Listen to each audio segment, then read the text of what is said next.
Hello, my name is Kirioth, and my faith in FDM printing has been restored.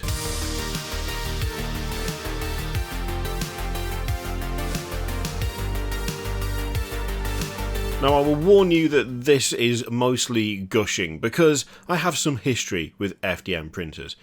Elegoo sent me the Neptune 3 last week, so that I could take a look at it, test it out, see what I thought. And my thoughts are mostly, where has this been all of my life that I've been attempting to do FDM printing? Because you see, the Neptune 3 is not the first FDM printer I've ever owned. I did have one before it. Now, the chances are that the reason I could never get that one to work is my own incompetence.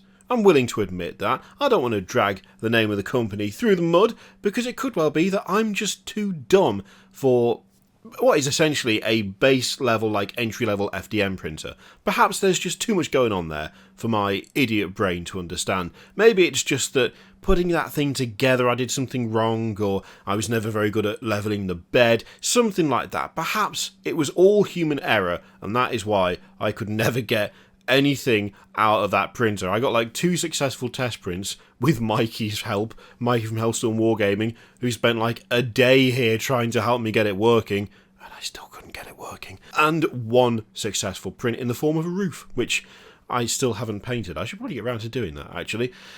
That's my experience with FDM printers before the Neptune 3.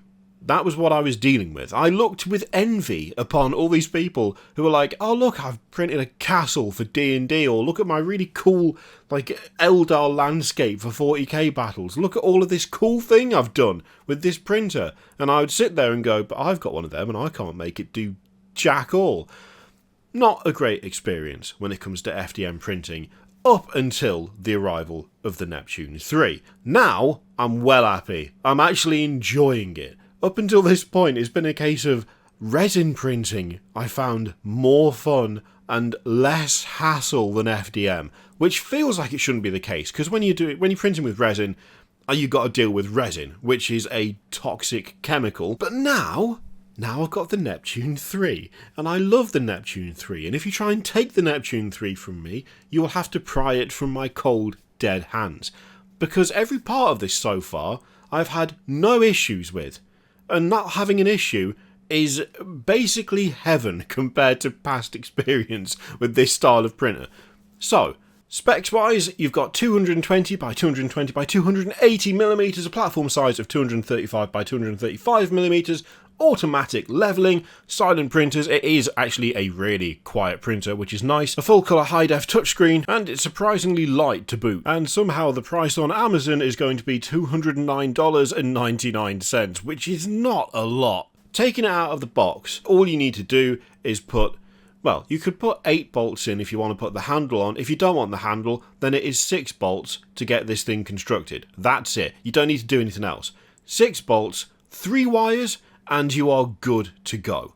You do need to put the display on the printer, but that is literally just a little slot under the side of it. So even then, there's not really much you have to do there either. And once that was done, there is the whole thing of making sure that nothing wobbles, which is just done by a couple of bolts on the actual nozzle, the printer head, and underneath the build plate, and that was it. You didn't have to do anything beyond that to make sure that it was set up, because when it comes to leveling this printer, which is one of the things I always had an issue with, this is just auto leveling, so I don't have to do anything. I don't even know if this is how auto leveling is supposed to work, right? I'm not an FDM expert. I'm not the person to go to for absolute expertise in this style of printer. All I know is that I auto leveled the bed. I pressed the button, I said go.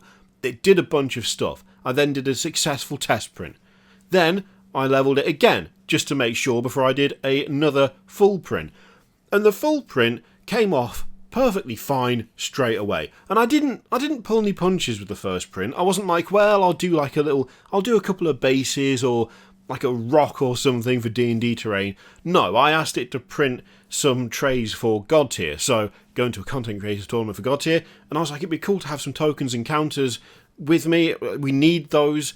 Blackjack Legacy actually pointed out that you could find a 3D printable tray for those tokens and counters, and one for the hexes. Linked them. That was the first big print off the Neptune 3, and it just did it. I put the reel on, I put the PLA into the bit where the PLA goes, and then overnight it printed the trays, and that was it. I didn't have to faff around with anything, I didn't have to recalibrate anything, I didn't have to touch anything, it just printed the thing that I wanted. And I realised that saying I just printed the thing I wanted is like, it's kind of damning with faint praise, because it's a printer, of course that's what it did. But that's not my previous experience with FDM printers, right? That's not what I had before. What I had before was asking it to print things and then it not doing it. This is the opposite of that. And it's been working fairly hard, it's been working fairly consistently. I prefer to have it running overnight as opposed to when I'm in the room trying to record, because whilst it is super quiet, it's still like the movement of it is enough to pick up on the microphone, because, well, it's a microphone, of course, it's going to pick up stuff that's in the room. But it's printed the God tier trays, it printed some bases, which I needed for the Saturn II demo that is coming hopefully tomorrow. It also printed a big rock, because of course it did, and a nice kind of sacrificial circle thing for D&D, along with a few other bits to go around it. And it also printed a bunch of these walls last night, in fact, because a friend is running a D&D session tomorrow, and she needs ruined walls, and somehow I don't have any ruined walls. I've got scenery for days from multiple different manufacturers, and yet no ruined walls. But I did have an STL for him, and now there's like 6 pieces of this, of about this size, and kind of L shapes and stuff, that it printed overnight. Quite thin to be printing off, and yet no issue. It just did the thing, which is such a vast improvement on what I've experienced before. And I guess that kind of sums up my whole experience with this thing. It's kind of difficult to tell you what to do in case things don't go well. It's kind of difficult to say, here's things that could do with being troubleshooted, or here's improvements that could be made, or here is like a direct comparison to an equivalent. I don't have a direct comparison because the one I had before was like an entry model that I couldn't get to work. I haven't had to troubleshoot anything because everything I've asked it to print, it has just printed. There has been, in fairness, a little bit, not on this, but on a couple of things, there's been a little lift on one corner, but I'm pretty sure that's down to the heat of the bed needing to be changed, or perhaps doing a bit of adhesive spray or glue stick, which other people have recommended. That could just be all that is. As I say, I'm not hugely versed in troubleshooting this sort of thing, because the previous one I couldn't get to work, and Neptune 3 works well enough that I haven't had to fix anything. It's just done all the stuff I've wanted. And now I'm in a weird position where I just want it running 24/7. I have so many STLs, I have so many files, I have so much terrain, so many buildings that I want to print, and the temptation to just have this thing slamming stuff out 24 hours a day is really, really high now that I can. So when I say that the Neptune 3 has restored my faith in FDM printing, I'm not exaggerating.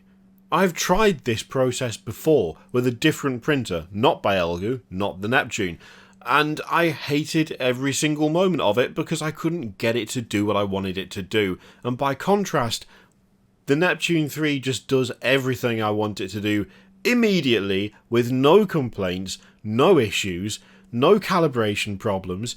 I've had one failure. A single failure. And do you know what that failure was? I put something on the file that I then put into the printer, and it was the wrong thing.